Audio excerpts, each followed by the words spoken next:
Ready to spice up your Wix website with some cool image hover effects that instantly grab attention. First, open up the Wix Editor for the page you want to modify.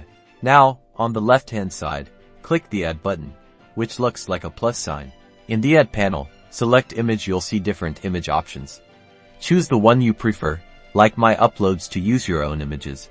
Upload or select the two images you want to use for the hover effect, the original image and the one that will appear on hover. Label them clearly so you can keep track. Drag and drop your first image, image 1, onto the desired location on your page.